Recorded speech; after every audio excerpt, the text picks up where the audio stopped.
Tony नांदे और आप देख रहे हैं केसरी उजाला न्यूज। नागपुर में साइबर हमले थमने का नाम ही नहीं ले रहे हैं।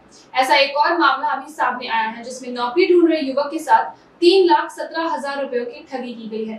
युवक को व्हाट्सएप पे एक पार्ट टाइम नौकरी के लिए मैसेज आया था। उसमें लिखा था कि गूगल पे होटल्स को अच्छी रेटिंग देकर उन्हें पैसे मिलेंगे। शुरुआत में युवक को पैसे मिलने भी लगे, बाद में उसे और कई टास्क करके ज्यादा पैसों का लालच दिया गया और पैसे इन्वेस्ट करने को कहा। ऐसा करते हुए युवक ने कुल 3,17,000 रुपए गंवाए। इस मामले में पुलिस छानबीन कर रही है। 2 दिवसापूर्वी पोलीस स्टेशनमध्ये एक शुभम जामगंडे नावाचा युवक आला। त्याला आम्हाला प्राथमिक माहिती दिली की त्याच्यासोबत सायबर फ्रॉड झालेला आहे। आम्ही त्याची माहिती त्याबाबत घेतली असता त्याने मला सांगितलं की तो एक जॉबलेस असून एक नोकरी शोधत आहे। व्हॉट्सअपवरती त्याला एक मेसेज प्रथमतः आला की आपल्याला पैसे कमवायचे असेल, आपल्याला पार्ट टाइम जॉब आहे। त्याने ती लिंक ओपन केल्यानंतर त्या मेसेजवरती त्याला असं सांगण्यात आलं की तुम्हाला गुगलवरती जाऊन हे हॉटेल्स आहेत त्याच्या गुगल त्यांना लाईक करायचं, ज्याच्यामुळे त्यांची रेटिंग वाढल्याने त्यांचा धंदा वाढला की ते तुम्हाला पैसे देतील। असे करून मग त्याने तो जॉब ॲक्सेप्ट केला। सुरुवातीला त्याने काही हॉटेल्स लाईक केल्यानंतर त्याला पैसे येऊ लागले। मग त्यांनी त्याला ऑफर दिली, तुला अजून जास्त पैसे कमवायचे असेल तर तुला काही टास्क असतील त्या टास्क क्लिअर करावं लागेल।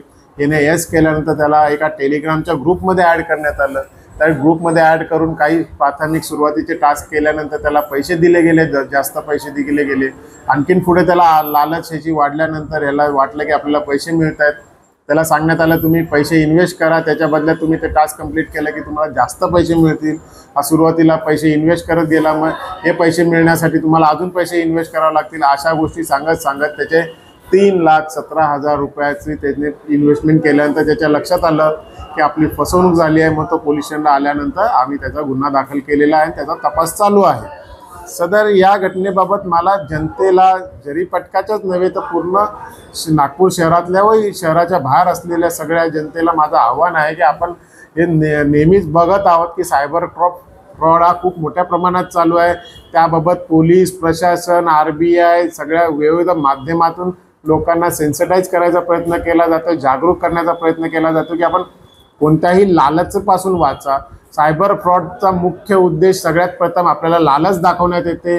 ती लालचीच्या आहारी जाऊन आपण एखादी पैसे ट्रान्झॅक्शन करता आणि त्याच्यामध्ये तुम्ही पुढे फसत जाता आणि त्याच्यातून बाहेर पडणं निघत नाही। त्यामुळे कोणी लालच करू नये, कोणी आपल्याला इथे फुकटमध्ये पैसे देण्यासाठी बसलेला नाही आहे आणि कोणी तुम्हाला फुकटमध्ये पैसे देणार नाही। जर आपण आपल्या मनावर लालचेवर कंट्रोल ठेवलं तर अशा प्रकारच्या फ्रॉड्सवरती तुम्ही नक्कीच वाचू शकता। जॉब मिळवण्यासाठी येणारे जे मेसेजेस आहेत ते सगळे फ्रॉड असतात, हे तुम्ही ध्यानात घ्या। आपल्याला जॉब मिळण्यासाठी आपल्या आजूबाजूला जे ओपनमध्ये शॉप्स किंवा जिथे जॉबसाठी इंटरव्ह्यूज असतात अशा ठिकाणी वैयक्तिक भेटून जिथे प्रत्यक्ष माणसं भेटतात अशा लोकांना भेटून तुम्ही जॉबसाठी जे काही तुमचे प्रयत्न आहेत ते करा। ऑनलाईन आभासी दुनिया म्हणजे सोशल मीडियाद्वारे येणाऱ्या मेसेजवरती विश्वास ठेवू नका। समोरचा व्यक्ती कोण आहे आपण कधीही त्याला बघितलेलं नाही, त्याच्या नुसत्या मेसेजवरती आपण विश्वास ठेवून मोठ्या रकमा आपण त्यांच्या बोलण्यानुसार आपण गुंतवणूक करतो। तर अशा गोष्टी आपण करू नका। आपल्या आजूबाजूला इतके सोर्स आहेत की आपण प्रत्यक्ष त्या व्यक्तींना भेटून आपण आपल्या प्रॉब्लेम सॉल्व्ह करून घेऊ शकता। त्यामुळे अशा आमिषाला बळी न पडला नाही तर आपण आपल्या सायबर फ्रॉडपासून तुम्ही नक्की वाचू शकता आणि तुमचे जे कष्टाने कमवलेले पैसे आहेत ते तुम्ही वाचू शकता।